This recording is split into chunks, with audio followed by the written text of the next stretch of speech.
जय श्री कृष्णा दोस्तों, राधे राधे। आप सभी जनों को सावन की इस पवित्र कथा में बहुत बहुत स्वागत है।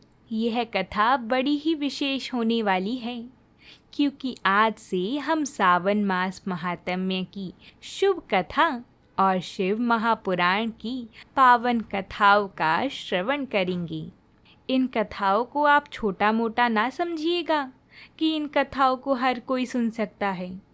इन कथाओं को भी भगवान के विशेष भक्त ही सुन सकते हैं। भगवान की जिस पर कृपा होती है, भगवान उसी को अपनी कथाओं को सुनने का विशेष लाभ प्रदान करते हैं। तो आइए अब हम सभी सावन मास महात्म्य की यह पहली कथा को शुरू करते हैं। साथ ही अंत में हम शिव महापुराण की कथा का भी श्रवण करेंगे। आप सभी भक्तजन कथा को पूरा ज़रूर सुनिएगा क्योंकि कथाएं बड़ी ही विशेष होती हैं। इन कथाओं को सामान्य ना समझें। यह कथाएं बड़ी बड़ी मनोकामनाएं पूर्ण करने का सामर्थ्य रखती हैं। अब जब ये मनोकामनाएं पूर्ण कर सकती हैं तो सोचिए कि इनको बीच में छोड़ना कितना बड़ा दुर्भाग्य होगा हमारा।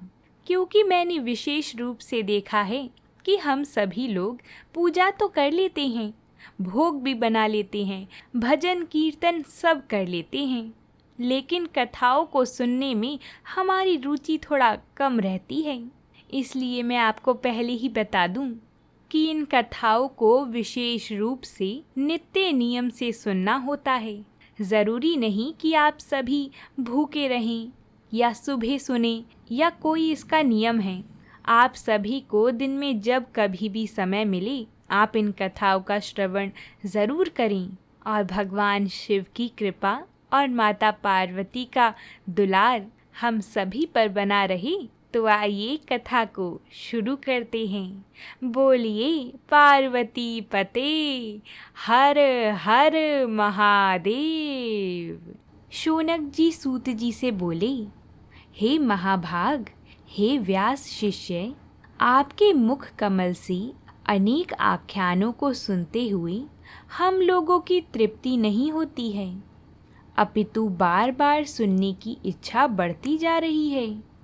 तुला राशि में स्थित सूर्य में कार्तिक मास का महात्म्य, मकर राशि में माघ मास का महात्म्य और मेष राशि में स्थित सूर्य में वैशाख मास का महात्म्य और इसके साथ उन मासों की जो भी धर्म हैं उन्हें आपने भली भांति कह दिया।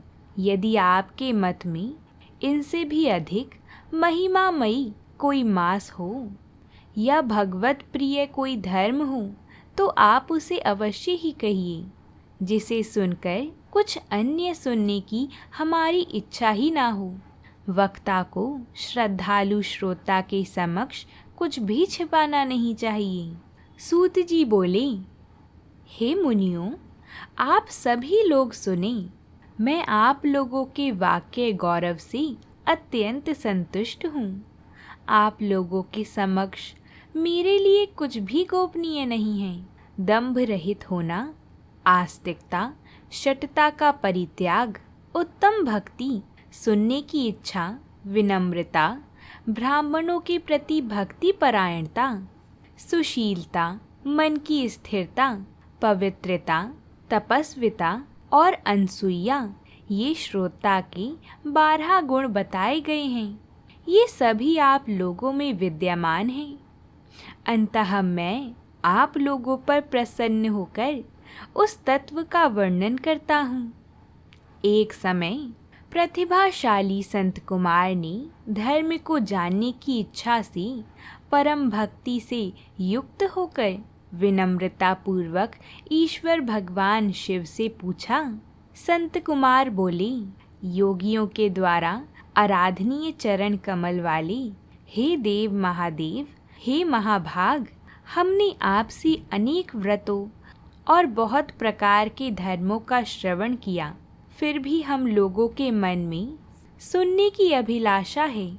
12 मासों में जो मास सबसे श्रेष्ठ आपकी अत्यंत प्रीति कराने वाला, सभी कर्मों की सिद्धि देने वाला हो, और अन्य मास में किया गया कर्म यदि इस मास में किया जाए तो वह अनंत फल प्रदान करने वाला हो। हे देव, उस मास को बताने की कृपा कीजिए। साथ ही लोक अनुग्रह की कामना से उस मास के सभी धर्मों का भी वर्णन कीजिए। भगवान महादेव बोले, हे संत कुमार, मैं अत्यंत गोपनीय बातें भी आपको बताऊंगा। हे विधि नंदन, मैं आपकी श्रवण इच्छा तथा भक्ति से प्रसन्न हूँ। 12 मासों में श्रावण मास मुझे अत्यंत प्रिय है। इसका महात्म्य सुनने योग्य है। अन्तः इसे सावन कहा गया है। इस मास में श्रवण नक्षत्र युक्त पूर्णिमा होती है। इस कारण से भी इसे श्रावण कहा गया है। इसके महात्म्य को सुनने मात्र से यह सिद्धि प्रदान करने वाला है, इसलिए भी इसे श्रावण कहा गया है। निर्मलता गुण के कारण यह आकाश में सदृश्य है, इसलिए नभा कहा गया है। सावन मास के धर्मों की गणना करने में इस पृथ्वी लोक में कौन समर्थ हो सकता है? जिसके फल का संपूर्ण रूप से वर्णन करने के लिए ब्रह्मा जी 4 मुख वाले हुए, जिसके फल की महिमा को देखने के लिए इंद्र 1000 नेत्रों से युक्त हुए, और जिसके फल को कहने के लिए शेषनाग 2000 जिह्वाओं से संपन्न हुए। अधिक कहने से क्या प्रयोजन? इसके महात्म्य को देखने और कहने में कोई भी समर्थ नहीं है। हे मुनि, अन्य मास इसकी एक कला को भी नहीं प्राप्त होते हैं। यह सभी व्रतों तथा धर्मों से युक्त है। इस महीने में एक भी दिन ऐसा नहीं है जो व्रत से रहित दिखाई देता हो। इस माह में प्रायः सभी तिथियां व्रत युक्त हैं। इसके महात्म्य के संदर्भ में मैंने जो कहा है वह केवल प्रशंसा मात्र नहीं है। आर्तों, जिज्ञासुओं, भक्तों, अर्थ की कामना करने वाले, मोक्ष की अभिलाषा रखने वाली और अपने अपने अभीष्ट की आकांक्षा रखने वाली चारों प्रकार के लोगों, ब्रह्मचर्या, गृहस्थ, वानप्रस्थ और संन्यास आश्रम वाले को इस सावन मास में व्रत अनुष्ठान करना चाहिए। यह सुनकर संत कुमार जी बोले, हे भगवान, आपने जो कहा कि इस मास में सभी दिन और तिथियां व्रत रहित नहीं हैं, तो आप उन्हें मुझे बताएं। किस तिथि में और किस दिन में कौन सा व्रत होता है? उस व्रत का अधिकारी कौन है? उस व्रत का फल क्या है? किस किस ने उस व्रत को किया है? उसके उद्यापन की विधि क्या है? प्रधान पूजन कहाँ हो और जागरण करने की क्या विधि है? उसका देवता कौन है? उस देवता की पूजा कहाँ होनी चाहिए? पूजन सामग्री क्या क्या होनी चाहिए? और किस व्रत का कौन सा समय होना चाहिए? हे प्रभु, वह सब आप मुझे बताएं। यह मास आपको प्रिय क्यों है? किस कारण यह पवित्र है? इस मास में भगवान का कौन सा अवतार हुआ? यह सभी मासों से श्रेष्ठ कैसे हुआ? और इस मास में कौन कौन धर्म अनुष्ठान के योग्य है? हे प्रभु, यह सब बताएं। आपके समक्ष मुझ अज्ञानी का प्रश्न करने में कितना ज्ञान हो सकता है? अतः आप मुझे संपूर्ण रूप से बताएं। हे कृपालु प्रभु, मेरे पूछने पर भी जो जो बाकी रह जाए उसे भी लोगों के उद्धार के लिए आप कृपा करके बताइए। रविवार, सोमवार, भौमवार, बुधवार, बृहस्पतिवार, शुक्रवार और शनिवार के दिन जो करना चाहिए, हे प्रभु, वह सब मुझे बताइए। आप सबके आदि में आविर्भूत हुए हैं, अतः आपको आदिदेव कहा गया है। जैसे एक की विधि बाधा से अन्य की विधि बाधा होती है, वैसे ही अन्य देवताओं के अल्प देवत्व के कारण आपको महादेव माना गया है। तीनों देवताओं के निवास स्थान पीपल वृक्ष में सबसे ऊपर आपकी स्थिति है। कल्याण रूप होने के कारण और पाप समूह को हरने के कारण आपके आदि देव होने में आपका शुक्ल वर्ण प्रमाण है, क्योंकि प्रकृति में शुक्ल वर्ण ही प्रधान है, अन्य वर्ण विकृत है। आप कर्पूर के समान गौर वर्ण के हैं, अतः आप आदि देव हैं। गणपति जी के अधिष्ठान रूप 4 दल वाले मूलाधार नामक चक्र से, ब्रह्मा जी के अधिष्ठान रूप 6 दल वाले स्वाधिष्ठान नामक चक्र से और विष्णु के अधिष्ठान रूप 10 दल वाले मणिपुर नामक चक्र से भी ऊपर आपके अधिष्ठित होने के कारण आप ब्रह्मा तथा विष्णु के ऊपर स्थित हैं। यह आपकी प्रधानता को व्यक्त करता है। हे देव, एकमात्र आपकी ही पूजा से पंचायतन पूजा हो जाती है, जो कि दूसरे देवता की पूजा से किसी भी तरह संभव नहीं है। आप स्वयं शिव हैं। आपकी बाई जांघा पर शक्ति स्वरूपा दुर्गा हैं, दाहिनी जांघ पर गणपति, आपके नेत्र में सूर्य तथा हृदय में भक्तराज भगवान श्री हरि विराजमान हैं। अन्न के ब्रह्मा रूप होने तथा रास के विष्णु रूप होने और आपके उसका भोक्ता होने के कारण, हे ईशान, आपके श्रेष्ठ तत्व में किसे संदेह हो सकता है। सबको विरक्ति की शिक्षा देने हेतु आप शमशान में तथा पर्वत पर निवास करते हैं, ऐसा महर्षियों ने कहा है।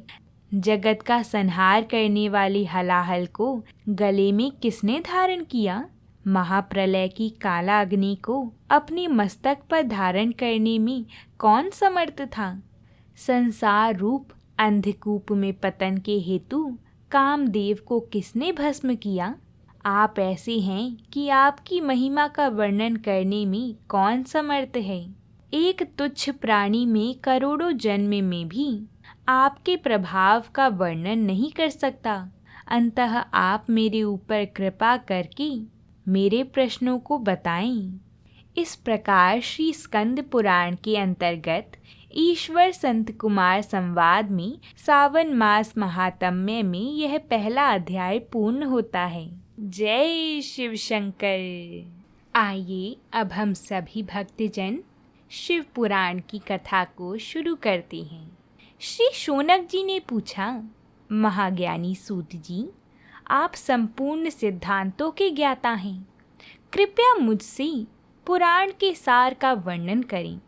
ज्ञान और वैराग्य सहित भक्ति से प्राप्त विवेक की वृद्धि कैसे होती है तथा साधु पुरुष कैसे अपने काम क्रोध आदि विकारों का निवारण करते हैं। इस कलयुग में सभी जीव असुरी स्वभाव के हो गए हैं, अतः कृपया करके मुझे ऐसा साधन बताइए जो कल्याणकारी एवं मंगलकारी हो तथा पवित्रता लिए हो। प्रभु, वह ऐसा साधन हो जिससे मनुष्य की शुद्धि हो जाए और उस निर्मल हृदय वाले पुरुष को सदैव के लिए शिव जी की प्राप्ति हो जाए। तब श्री सूत जी ने कहा, शौनक जी, आप धन्य हैं, क्योंकि आपके मन में पुराण कथा को सुनने के लिए अपार प्रेम और लालसा है। इसलिए मैं तुम्हें परम उत्तम शास्त्र की कथा सुनाता हूँ। संपूर्ण सिद्धांतों से संपन्न, भक्ति को बढ़ाने वाला तथा शिव जी को संतुष्ट करने वाला अमृत के समान दिव्य शास्त्र है शिव महापुराण। शिव पुराण, इसका पूर्व काल में शिव जी ने ही प्रवचन किया था। गुरुदेव व्यास ने संत कुमार मुनि का उपदेश पाकर आदरपूर्वक इस पुराण की रचना की है। यह पुराण कलयुग में मनुष्यों के लिए हित का परम साधन है। शिव पुराण परम उत्तम शास्त्र है। इस पृथ्वी लोक में सभी मनुष्य को भगवान शिव के विशाल स्वरूप को समझना चाहिए। इसे पढ़ना एवं सुनना सर्व साधन है। यह मनोवांछित फलों को देने वाला है। इससे मनुष्य निष्पाप हो जाता है तथा इस लोक में सभी सुखों का उपभोग करके अंत में शिवलोक को प्राप्त होता है। मनुष्य को पूरी भक्ति एवं समय पूर्वक इसे सुनना चाहिए। जो मनुष्य प्रेम पूर्वक नित्य इसको सुनता या सुनाता है या पाठ भी करता है, वह निसंदेह पुण्य आत्मा है। भगवान शिव उस विद्वान पुरुष पर प्रसन्न होकर उसे अपना धाम प्रदान करते हैं। प्रतिदिन आदर पूर्वक शिव पुराण का पूजन करने वाले मनुष्य संसार में संपूर्ण भोगों को भोगकर भगवान शिव के पद को प्राप्त करते हैं। वे सदा सुखी रहते हैं। शिव पुराण में भगवान शिव का सर्वस्व है। इस लोक और परलोक में सुख की प्राप्ति के लिए आदर पूर्वक इसका सेवन करना चाहिए। यह निर्मल शिव पुराण धर्म, अर्थ, काम और मोक्ष रूप चारों पुरुषार्थों को देने वाला है। अंततः सदा प्रेम पूर्वक इसे सुनना और पढ़ना चाहिए।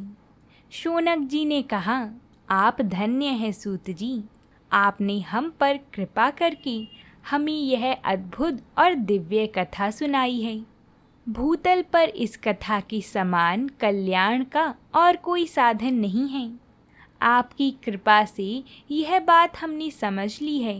सूत जी, इस कथा के द्वारा कौन से पापी शुद्ध होते हैं, उन्हें कृपा पूर्वक बताकर इस जगत को कृतार्थ कीजिए। सूत जी बोले, मुनि, जो मनुष्य पाप, दुराचार तथा काम, क्रोध, मद, लोभ में निरंतर डूबे रहते हैं, वह भी शिव पुराण पढ़ने और सुनने से शुद्ध हो जाते हैं तथा उनके पापों का पूर्णतया नाश हो जाता है। इस विषय में मैं तुम्हें एक कथा सुनाता हूँ। बहुत पहले की बात है। एक नगर में देवराज नाम का एक ब्राह्मण रहता था। वह ज्ञान में दुर्बल, गरीब, रस बेचने वाला तथा वैदिक धर्म से विमुख था। वह स्नान संध्या नहीं करता था तथा उसमें वैश्य वृत्ति बढ़ती ही जा रही थी। वह भक्तों को ठगता था। उसने अनेक मनुष्य को मारकर उन सब का धन हड़प लिया था। उस पापी ने थोड़ा सा भी धन धर्म के काम में नहीं लगाया था। वह वैश्यगामी तथा आचार भ्रष्ट था। एक दिन वह घूमता हुआ देवयोग से झूसी प्रयाग जा पहुंचा। वहां उसने एक शिवालय देखा जहां बहुत से साधु महात्मा एकत्र हुए थे। देवराज वहीं ठहर गया। वहां रात में उसे बुखार आ गया और उसे बड़ी पीड़ा होने लगी। वहीं एक ब्राह्मण देवता शिव पुराण की कथा सुन रही थी। बुखार में पड़ा हुआ देवराज भी ब्राह्मण के मुख से शिव कथा को निरंतर सुनता रहता था। 1 महीने बाद देवराज बुखार से पीड़ित अवस्था में चल बसा। यमराज के दूत उसे बांधकर यमपुरी ले गई। तभी वहां शिवलोक से भगवान शिव के पार्षद गण वहां आ गई। वे कर्पूर के समान उज्जवल थे।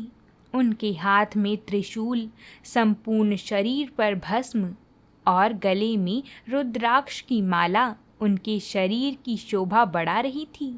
उन्होंने यमराज के दूतों को मार पीट कर देवराज को यमदूतों के चंगुल से छुड़ा लिया और वे उसे अपने अद्भुत विमान में बैठाकर जब कैलाश पर्वत पर ले जाने लगी तो यमपुरी में कोलाहल मच गया, जिसे सुनकर यमराज अपने भवन से बाहर आई। साक्षात रुद्रों के समान प्रतीत होने वाले इन दूतों का देवराज ने विधि पूर्वक पूजन कर ज्ञान दृष्टि से सारा मामला जान लिया।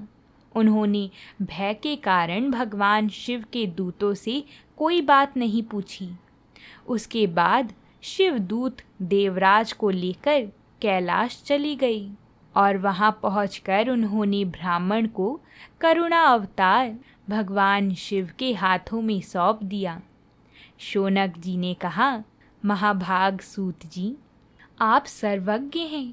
आपके कृपा प्रसाद से मैं कृतार्थ हुआ। इस इतिहास को सुनकर मेरा मन आनंदित हो गया है। बोलिए भगवान शिव शंकर की जय हो। इस प्रकार हमारी शिव पुराण की आज की कथा यहीं पूर्ण होती है। हम बाकी की कथाएं आने वाले सावन के दिनों में रोज सुनेंगी। अगर आप सभी को ये कथाएं पसंद आई हो तो वीडियो को लाइक ज़रूर करिएगा, ताकि आप सभी को सावन मास महात्म्य की कथाएं रोज नियम से मिल सकें। अगर आपने हमारा चैनल सब्सक्राइब नहीं किया तो शायद आपको कथा ना मिल पाई। साथ ही में वीडियो को लाइक करके वीडियो को अपने सभी जनों के साथ शेयर ज़रूर करें और ऐसे ही हमारे साथ जुड़े रहें और ऐसे ही प्रभु का नाम जपते रहें। कमेंट में हर हर महादेव लिखना ना भूलें। तो प्रेम से बोलिए भगवान शिव शंकर की जय हो।